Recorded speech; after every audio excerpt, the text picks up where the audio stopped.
Hey, and welcome to Connected Dressage. I'm Celia Weston.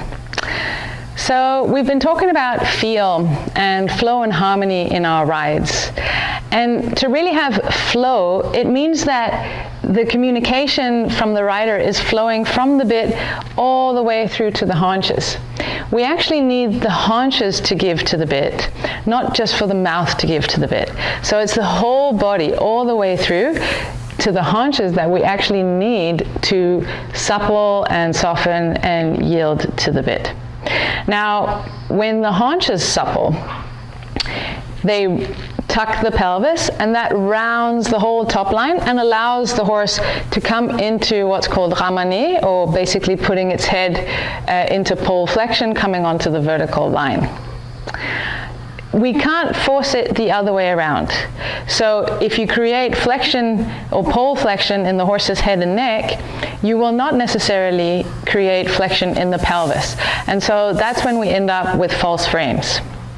So in order to get this communication to flow freely through the horse to the haunches so that the haunches tuck and the horse can then round the whole top line, including pole flexion, we need that communication to flow freely like water through the horse's spine without any obstructions. So when we run into obstructions or obstacles, we call it resistance. So it's like running into a brace. That's when it feels like when the horse doesn't follow the feel. So for the horse to truly follow the feel, we have to remove some of these bracings or some of this resistance. Now, bracing can come from the horse not understanding the cue, the rider not being clear with the cue, the horse maybe being defensive in the mouth, or it can be the horse simply having too much weight on the forehand so that it's hard for the horse to even come off of the bridle. The way I like to start this process is to understand that what we can influence the easiest is the head. So when I create flexion, and you can just start in a rope halter here, you don't necessarily have to do it in the bridle. You just grab a hold of the knots here, and when you turn the horse's head, the whole body of the horse should take a shape of a C. So the hip should come a little forward and in, and that gives you this C shape. When the horse is in this balance, the horse is balanced and he can take the communication from the hand all the way through his body. When he's stiff and straight like that, because horses are not actually straight, they're often quite crooked in their body. If I push back on him here, he will usually resist me. Okay, and that's what riders experience when they take contact to the bridle. The horse pushes into them and resists them.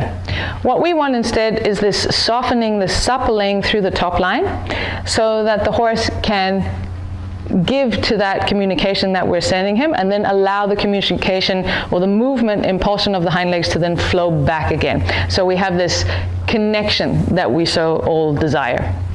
Okay, so here, when I take him into a bend, the reason why that disengages him, one, because bend is a suppling in itself. So you can't brace real hard when you're bent.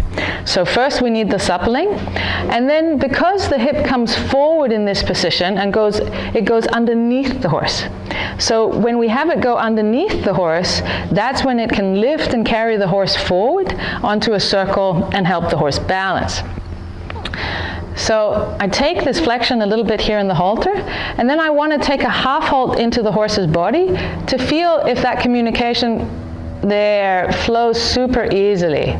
So he should just shift his weight backwards and very easily take that into his haunches. Again, because we want the communication that's happening here in the front of the horse to flow easily all the way through the horse to the haunches.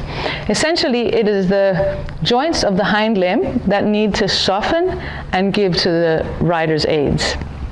So when I can test this off of just finger pressure here on his forehead, taking that half halt into his body and releasing it, taking it into his body and releasing it. That way I can test that I don't have any brace, and I can do it here on both sides, because not horses are not symmetrical on both sides, so it might be harder in one direction. See, like it's a little harder in this direction. So I can ask him, if he's bracing a little bit, to take a little step backwards. There, now the hip comes more into balance, and then I can take that half halt much easier into the hip and into the hock. And that's my goal whenever I'm training a horse.